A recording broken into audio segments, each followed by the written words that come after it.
I included Johnny and June Cash and Chris and Dana Reeve in my acknowledgements for very specific reasons. They were very, very close friends of ours. We lost both of them, well, all four of them actually, in the same year pretty much, which was just inconceivable. And they were very special people in our lives.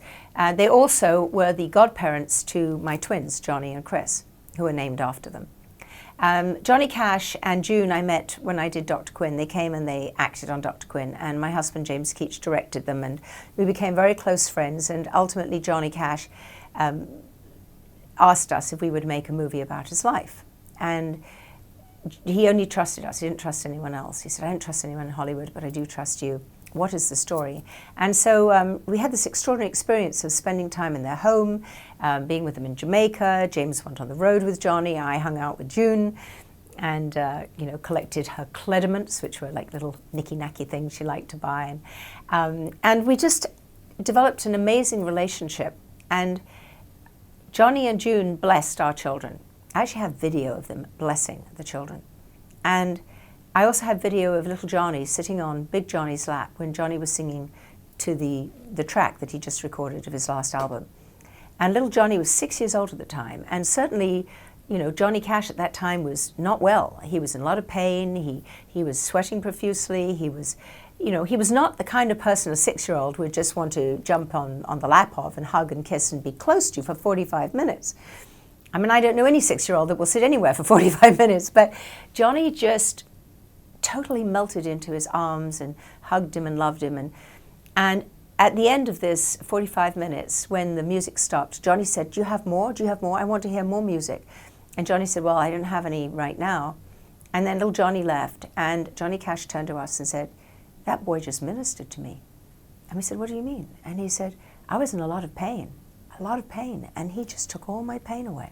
He said, I just feel like he was an angel, like a spirit. He just came into me and just cleansed me of all my pain. And I have to believe that Johnny and June are above that, because little Johnny is now a recording artist. He's writing the most extraordinarily beautiful, great songs. And they're not songs of 14-year-olds. They're not songs like anything you've ever heard before. They're as appealing and speak to people of all ages. And he's just 14, and it's all just coming from somewhere. We like to believe it's Johnny and June. And then Chris, the other twin, Chris, is an amazing athlete, like Chris Reeve was, and also a musician too, but not in the same way that Johnny is. But Christopher Reeve and I made a movie a long time ago called Somewhere in Time, in which really the premise was that you meet people and you have other lives, that you die and then you come back in some form, and that at some point you can meet the man of your dreams or the woman of your dreams, the person that's supposed to be your soulmate. You might not necessarily be, as it were, in the same life zone or time zone. It can be, you have to go back in time to meet them. I mean, this is what the premise of the story is. And it's just a beautiful, beautiful romantic movie. And I think it's been ridiculously successful too. It's one of those little movies, rather like Dr. Quinn, that everyone said, oh, this is, no one's going to want to watch this movie. And to this day, it's just got the hugest following. And Chris and I, when we made the movie, we just loved it. And there was a real bond that happened between us. And we remained really, really close friends until the day he died. And after he had the accident, I said, how can I help you, Chris? I want to do anything I can do to help you.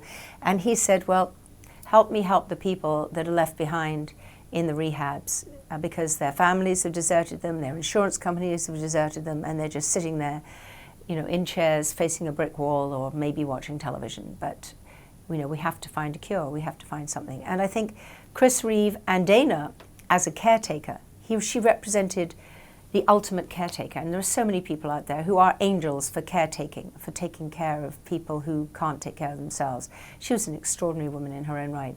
And I think what Chris did is, rather than dwell on his pain and his inability to do things, he looked on what he could do. And what he could do was to help those people. What he could do was to use his fame and his ability to communicate and his notoriety as a movie star to get money, to set up a foundation, to find the greatest doctors on the planet, to address the issues of spinal regeneration, and of course, you know, whether you approve of it or not. And he was right there on the forefront of championing the stem cell research. And you know, a lot of people are now really benefiting enormously from the research that Christopher Reeve went out of his way to fund and kind of mobilize. So that's why they're there, because I believe that all four of them are angels.